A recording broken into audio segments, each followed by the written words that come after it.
तो हम लोगों ने ये आ गया सुरजीत, कल हम लोगों ने पढ़ा था एरे लिस्ट के साथ इटरेटर क्लास का यूज। अभी उसे वापस रिकैप करते हैं, करेंगे और समझेंगे how we can use iterator class. देखो, इटरेटर क्लास के साथ साथ मेरे को आपको एक और क्लास पढ़ानी पड़ेगी, this is list iterator class. क्योंकि एक्चुअली इटरेटर क्लास जब बनी थी, अभी मैं इसका यूज बताऊंगा। इटरेटर क्लास जो बनी थी अपने आप में कंप्लीट तो थी, लेकिन बाद में देखा गया, जैसे लिंक लिस्ट याद है आप लोग को, लिंक लिस्ट पढ़ते हो आप? Yes, sir. तो लिंक लिस्ट में सिंगल लिंक लिस्ट होती है, डबल होती है, सर्कुलर होती है ना? तो ऐसी इटरेटर क्लास के साथ भी, इटरेटर क्लास में कुछ काम ऐसे थे जो अधूरे थे। Okay. फिर उसे पूरा करने के लिए लिस्ट इटरेटर क्लास को भी बनाया गया। मैं कुछ बता देता हूँ कैसे इटरेटर क्लास काम करता था। देखो, इन सब का कॉम्बिनेशन चलता है, एरे लिस्ट या क्यों लिस्ट। यूज होता है ये भी बता दीजिए। अच्छा, आपको लगता है कि मैं जब बताता हूँ तो कुछ ही छोड़ता हूँ? नो सर, कल आपने तो, पढ़ाया तो था। सुन लो फिर आराम से। देखो, मान लो अभी मुझे कुछ भी करने के लिए, कुछ भी इन द सेंस, अगर कोई भी ऑपरेशन परफॉर्म करो तो मेरे को डेटा चाहिए, डेटा सेट। डेटा सेट बनाने के लिए यूज होता है एरे लिस्ट। एरे लिस्ट आप यूज कर लो, एरे यूज कर लो, लिस्ट यानी कोई भी ऐसी क्लास जो अपने आप में डेटा कंटेन कर रही है। आपको ऐसी क्लास चाहिए, उसके लिए आपने यूज कर लिया एरे लिस्ट। अब सपोज करो ये एरे लिस्ट है जिसके ब्लॉक्स में आपने डेटा डाला हुआ है, एरे लिस्ट है। अब इस एरे लिस्ट में मेरे को क्या करना है? ट्रेवर्स करना है, मेरे को फैचिंग करनी है। क्या करनी है? फैचिंग करनी है या स्टोर करना है, कुछ भी करना है, स्टोरिंग करनी है या कुछ भी, ईटीसी कुछ भी करना है। तो इसको कुछ भी करने के लिए मेरे को इस एरे के अंदर ट्रेवर्स करना पड़ेगा। ठीक, जैसे मैंने कल आपको बताया था कि ट्रेवर्स आप या तो इस डायरेक्शन में करोगे, जैसे ये अगर आपका 0 इंडेक्स है, ये 1 इंडेक्स है, ये 2 इंडेक्स है, ये 3 इंडेक्स है, ये 4 है, ये 5 है, ये 6 है और ये 7 है। या तो आप इस डायरेक्शन में करोगे, फॉरवर्ड डायरेक्शन में, या आप शुरू करोगे लास्ट से, यानी बॉटम टू टॉप और टॉप टू बॉटम, जैसा भी मान लो आप। क्लियर है? ये दो करोगे। ठीक। अच्छा, तो होता क्या है कि जब ट्रेवर्स करने के लिए एक जावा ने क्लास दी इटरेटर क्लास। इटरेटर क्लास को जब लाया गया, देखो इटरेटर क्लास क्या करती है। इटरेटर क्लास के साथ उसने कुछ मेथड दिए कि इटरेटर के थ्रू भी आप क्या कर सकते हो, डेटा को किसी पोजीशन पे ऐड कर सकते हो,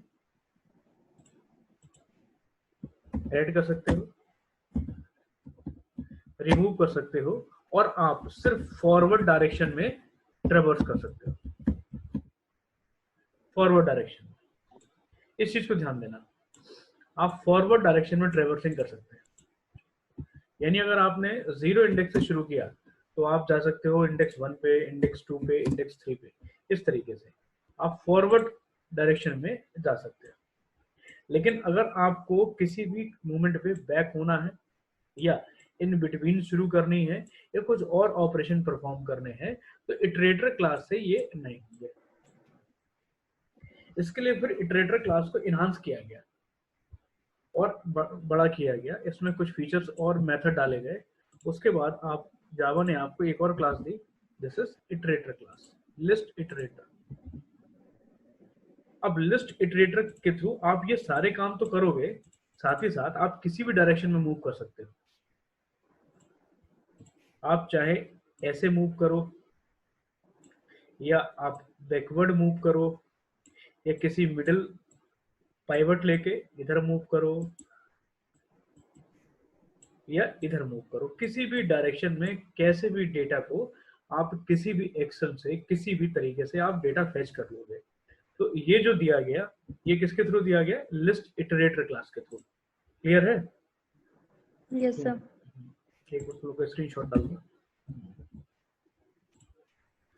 लिस्ट इटरेटर क्लास के थ्रू। तो एक काम करेंगे, चाहे इटरेटर क्लास हो या लिस्ट इटरेटर क्लास हो, दोनों के लिए हमें क्या चाहिए, एरे। दोनों को यूज करने के लिए चाहिए हमें एरे लिस्ट क्लास। ठीक, तो सबसे पहले एरे लिस्ट तो हमने ले ली। अब यहाँ पे हमने एक एरे लिस्ट बनाया, एक शहर बनाया, सिटी का एरे लिस्ट बनाया, जिसका ऑब्जेक्ट का नाम रखा हमने सिटी। सिटी का कलेक्शन बनाया, इसके अंदर कुछ शहर डाल दिए, इलाहाबाद, बरेली, चंडीगढ़, देहरादून, 4 शहर डाल दिए। चाहो तो इसे अगर सिंपल आगरा कर लो, आगरा, बरेली, चंडीगढ़, देहरादून। एरे लिस्ट को हमने प्रिंट करा लिया कि भाई ये हमारी एरे लिस्ट है, इस तरीके से हम इसे प्रिंट करवा देंगे। ऑब्जेक्ट डाला सिंपल और प्रिंट करा दिया। अभी इसके साथ मेरे को इटरेटर का यूज करना है। एरे लिस्ट में भी आप, एरे लिस्ट अपने आप में सफिशिएंट है कि आप उसके डेटा को फेच कर लोगे, लेकिन बात ये है कि अगर आपको पढ़ाया जाए इटरेटर क्लास को कैसे यूज करोगे या लिस्ट इटरेटर क्लास को कैसे यूज करोगे, तो उसके लिए यूज करने के लिए आपको क्या चाहिए, एक कलेक्शन चाहिए। तो वो कलेक्शन हमने क्या बना लिया है, एरे लिस्ट का। एरे लिस्ट का कंप्लीट प्रोग्राम मैं लास्ट के लेक्चर में बता चुका हूँ। खैर, इसमें वापस हम लोग कर रहे हैं। एक एरे लिस्ट हमने बना ली है, ये बन गई आपकी एरे लिस्ट। इस एरे लिस्ट को प्रिंट भी करा लिया है। यहाँ से भी आप सीख सकते हो कि एरे लिस्ट कैसे बनाएंगे। ऑब्जेक्ट बना लिया ऐड का, एरे लिस्ट स्ट्रिंग टाइप की बनानी है, स्ट्रिंग पास कर दी, उसके बाद इसमें ऐड कर दिया। बाय डिफॉल्ट 0 इंडेक्स से ऐड होना शुरू होगा। 4 शहर इसमें ऐड कर दिए और एरे लिस्ट को प्रिंट कराने के लिए इसका ऑब्जेक्ट प्रिंट करा दिया। ऑब्जेक्ट, इस ऑब्जेक्ट से क्या होगा, ये पूरा का पूरा एरे लिस्ट प्रिंट हो जाएगी। आप चाहो तो लूप से भी प्रिंट करा सकते हो, लेकिन मेरे को अभी आपको यहाँ दिखाना है कि इटरेटर क्लास का यूज कैसे करते हैं। तो इटरेटर क्लास को यूज करने के लिए यू नीड एरे लिस्ट।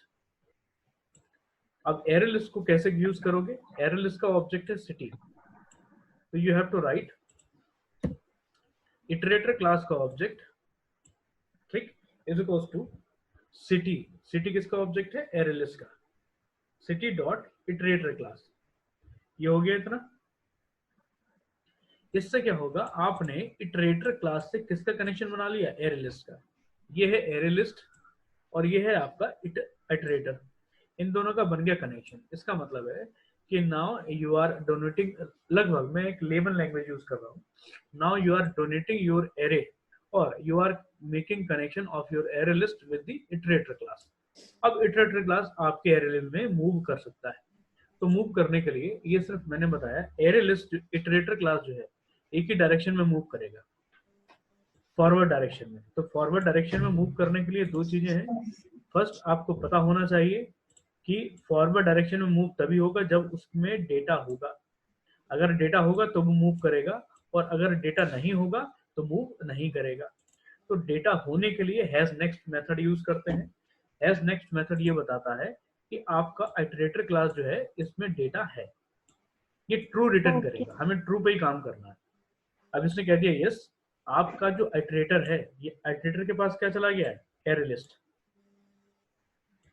आपने इटरेटर और किसमें कनेक्शन एस्टैब्लिश किया है, एरे लिस्ट में।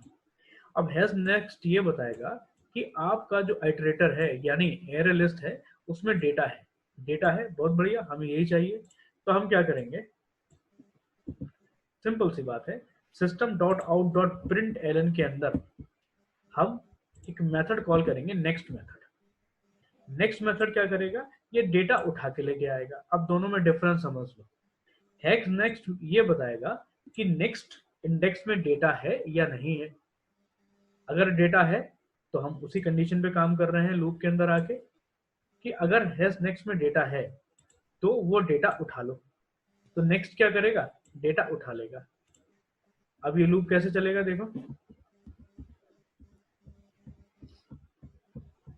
सपोज आपका इसमें डेटा है, इसमें भी डेटा है और इसमें भी डेटा है, इसमें डेटा नहीं है। तो जैसे ही हम एरे के अंदर मूव करेंगे तो सबसे पहले वो चेक करेगा कि क्या इसके 0 इंडेक्स में डेटा है। स्टार्टिंग से शुरू करेगा, इस सिटी को जो आपने दिया है इसके 0 इंडेक्स से शुरू करेगा। वो कहेगा डेटा है, ट्रू दे दिया। यहाँ पे क्या मिल गया हमें, ट्रू। उसने हमें दे दिया ट्रू। ट्रू से ये डेटा हम फैच कर लेंगे with the help of next method. ठीक है। नेक्स्ट मेथड से डेटा हम फैच कर लेंगे और यहाँ पे डेटा हमारा प्रिंट हो जाएगा 0 इंडेक्स का। दोबारा जब ये लूप चलेगा फिर अब ये नेक्स्ट इंडेक्स को चेक करेगा कि क्या इसमें डेटा है। कौन चेक कर रहा है? Hash next. ये हैश फंक्शन आपका चेक कर रहा है कि नेक्स्ट में डेटा है, फिर ट्रू मिला आपको, हाँ डेटा है, फिर ये डेटा हम नेक्स्ट मेथड के थ्रू उठा लेंगे, फिर ये प्रिंट हो जाएगा। फिर लूप चलेगा कि अगले इंडेक्स में डेटा है, फिर ये डेटा नेक्स्ट मेथड के थ्रू उठा लिया जाएगा। अब फिर जब नेक्स्ट में चलेंगे यहाँ फॉल्स हो जाएगा, यहाँ ये हो गया फॉल्स, यहाँ डेटा नहीं है, लूप आपका टर्मिनेट हो जाएगा। क्लियर? पहले इतना प्रोग्राम चला लो, उसके बाद देखते हैं। तो इस प्रोग्राम को बनाने के लिए आपने एक मेथड बनाया था void my collection, क्लास बनाया था my array list 1 और इसे कॉल करने के लिए क्लास बनाई थी call list 2। ये कल हमने कोडिंग कर ली थी। और यहाँ पे पब्लिक स्टैटिक void main में आपने ऑब्जेक्ट बना के my collection को कॉल कर दिया। यहाँ तक कोई दिक्कत है आपको? हेलो सारे लोग? No sir. No sir. अब इस प्रोग्राम को आप एग्जीक्यूट कर लो। जहां ये प्रोग्राम सेव है वहां चले जाओ, cd summer 2020 java c call list 2.java।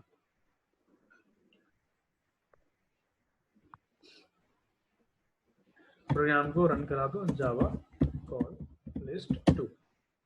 ये आपका प्रोग्राम रन हो गया। इसमें जो चारों सिटी थी ये आ गई आपकी। सबसे पहले देखो हमने सिर्फ पूरा का पूरा array list print, array print कराया, एरे लिस्ट। तो इसका आउटपुट हमें मिल गया फर्स्ट लाइन में, data store by the array list class Agra Bareilly Chandigarh Dehradun. ये जो लाइन मिली ऊपर वाली ये इस स्टेटमेंट से मिली है जहां पे हमने डायरेक्ट ऑब्जेक्ट को प्रिंट कराया था। उसके बाद हमने इटरेटर क्लास का कनेक्शन बनाया एरे लिस्ट के साथ और फिर इटरेटर क्लास से इसके डेटा को प्रिंट कराया।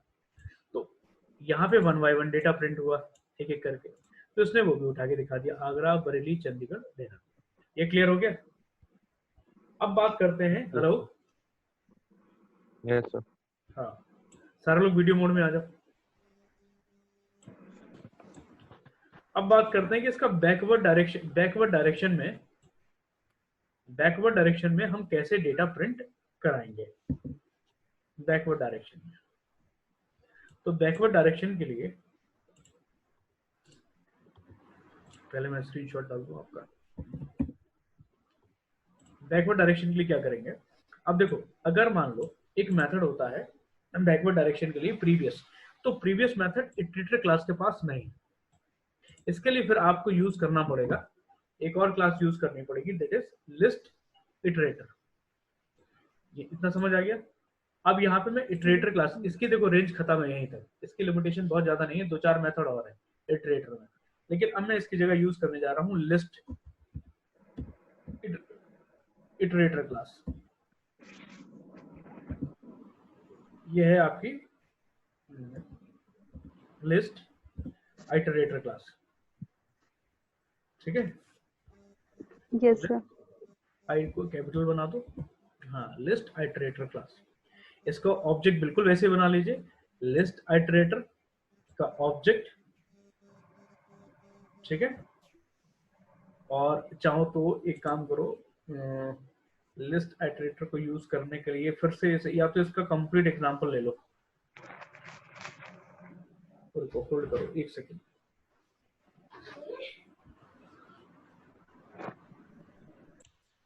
इसके पास दोनों मेथड होते हैं लिस्ट इटरेटर क्लास के पास।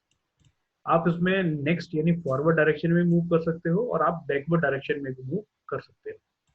तो हैज नेक्स्ट, इसी तरीके से मैं यहाँ पे एक दूसरा लगा दूंगा लूप।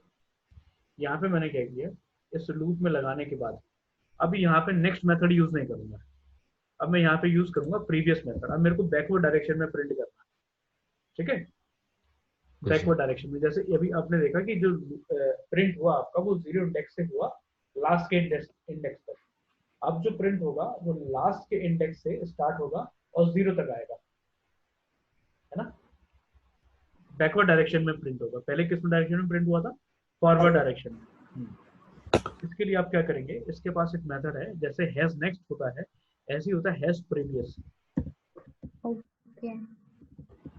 हैज स्पेलिंग चेक करना बस, हैज प्रीवियस की। Yes sir. अब जैसे यहाँ पे नेक्स्ट मेथड है, हैज प्रीवियस बताएगा कि प्रीवियस एलिमेंट में डेटा यानी अपकमिंग एलिमेंट में डेटा बैकवर्ड डायरेक्शन में आ रहा है उसमें डेटा है या नहीं। यानी अभी हमने जो पहले इटरेटर क्लास से ट्रेवर्स किया एरे को वो इस डायरेक्शन में किया, अभी हम जो एरे में डेटा उठाएंगे वो लास्ट से शुरू करेंगे और 0 तक पहुंचेंगे। ठीक है, तो यहाँ अभी लास्ट से बताएगा कि उसके आने वाले एलिमेंट के अंदर डेटा है या नहीं। ये कौन बताएगा, आपका हैज प्रीवियस। अगर डेटा है तो वही पुराना यहाँ पे प्रीवियस मेथड जो है उस डेटा को फेच कर लेगा। यहाँ पे हमने नेक्स्ट मेथड से डेटा उठाया फॉरवर्ड डायरेक्शन का, यहाँ से हम क्या करेंगे, प्रीवियस मेथड से फॉरवर्ड डायरेक्शन का डेटा उठाएंगे। ठीक, इसे क्लियर कर, यहाँ पे सेव कर लिया। सेव करने के बाद उस प्रोग्राम को रन करा के देख लेते हैं।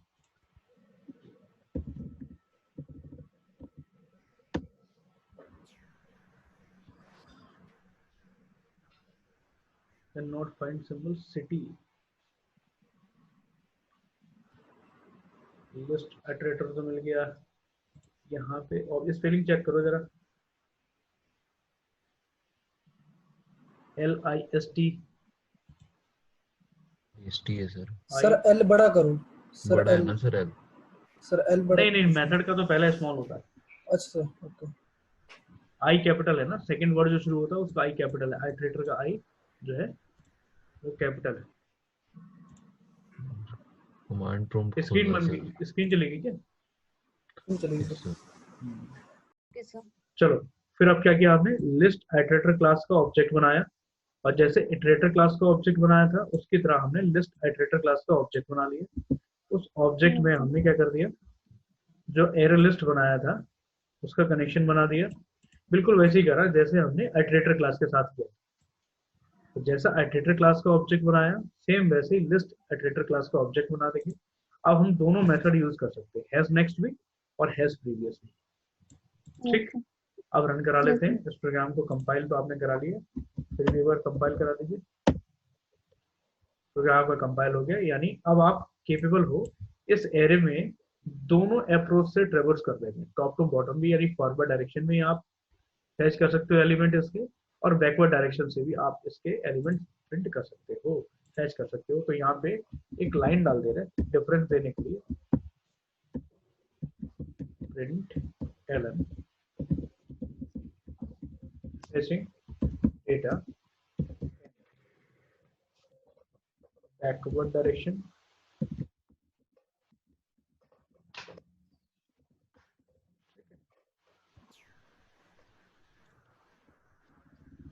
थोड़ा सा फैंसी लगे इसके लिए ऐसे कर दिया आपने। ठीक इसी तरीके से ये लाइन मैंने यहाँ पे डाल दे रहा हूँ, यहाँ से आप फॉरवर्ड डायरेक्शन में लेके आ रहे हो।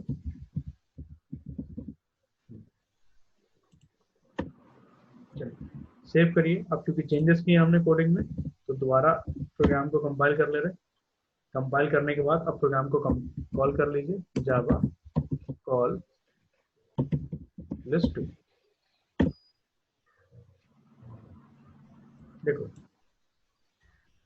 ऊपर वाला देखो, ये तो एरे लिस्ट आ गया पूरा पूरा हमारा। Data stored by the array list class Agra Bareilly Chandigarh Dehradun. अब फॉरवर्ड डायरेक्शन में जब हमने फैच किया आगरा बरेली चंडीगढ़ देहरादून, अब जब हमने बैकवर्ड डायरेक्शन में फैच किया तो देहरादून चंडीगढ़ बरेली आगरा। क्लियर है? Yes sir. Yes sir. दोनों डायरेक्शन में हमने फैच कर लिया डेटा, फॉरवर्ड डायरेक्शन में भी और बैकवर्ड डायरेक्शन में। तो ये बेसिकली एक एक्स्ट्रा एडवांटेज हमें मिला लिस्ट इटरेटर क्लास के थ्रू, जो इटरेटर क्लास के थ्रू हमारे पास नहीं था। ये समझ आ गया आपको? Yes sir. अब नेक्स्ट मूव करते हैं हमारे नेक्स्ट प्रोग्राम की तरफ, जो कलेक्शन का आपके सिलेबस से लास्ट क्लास है, दिस इज हैश टेबल। अब हैश टेबल की हम बात करेंगे।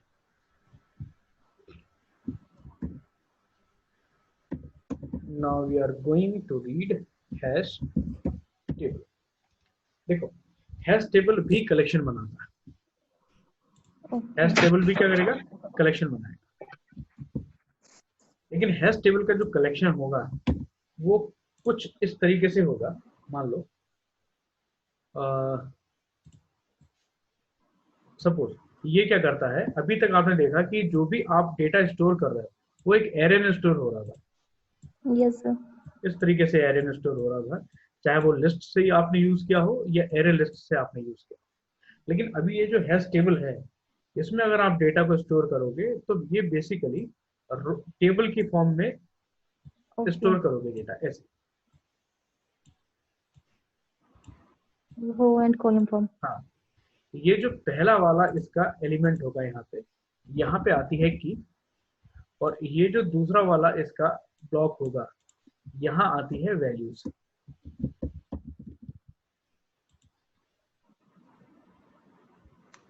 ये कहाँ चला गया, क्या नाम इसका, व्यास।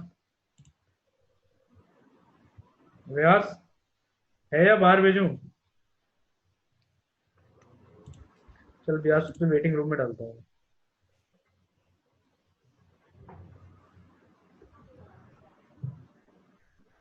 हाँ व्यास आया नहीं है शायद।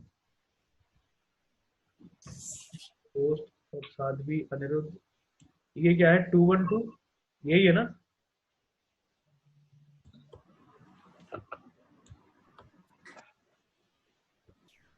बाकी सब में नाम आ रहा तो यही होगा फिर। 8212 अगर हो तो बोलो, वरना मैं आपको भेज रहा हूँ वेटिंग रूम में। सर उसका नेटवर्क एरर होता है सर। हाँ तो वेटिंग रूम में जाओ।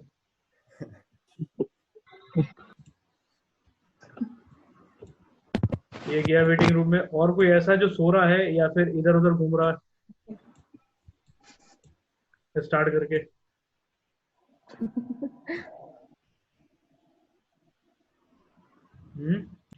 अब ऐसी क्लास जिसमें हम वैल्यूज को एक टेबल की फॉर्म में स्टोर कर लेते हैं, और जब टेबल होगी तो हर वैल्यू से रिलेटेड एक की भी होगी, तो ऐसा कलेक्शन होता है जावा में हैश टेबल।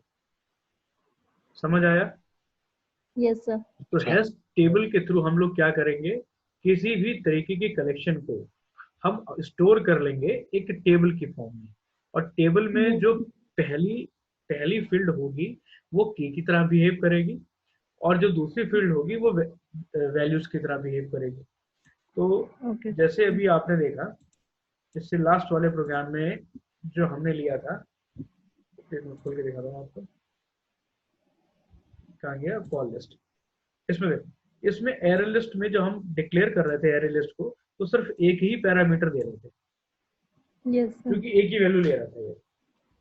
लेकिन जब हम हैश टेबल की बात करेंगे तो यहाँ पे हम 2 पैरामीटर देंगे। ठीक है, तो बना लेते हैं हैश। इसके लिए एक क्लास बना लीजिए। पहले इंपोर्ट कर लीजिए पैकेज को, इंपोर्ट जावा डॉट, कौन सा पैकेज इंपोर्ट करेंगे? यूटेक। Very nice. ये तुक्के से बोल दिया या याद था? नो सर, याद था। Class my table.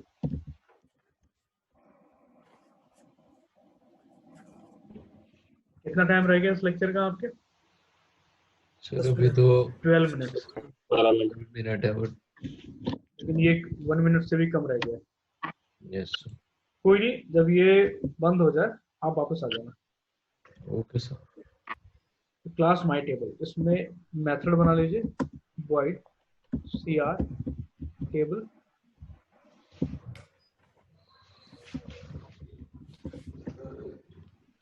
इस cr टेबल में आप सबसे पहले क्या करेंगे, हैश टेबल का आप ऑब्जेक्ट बना लेंगे।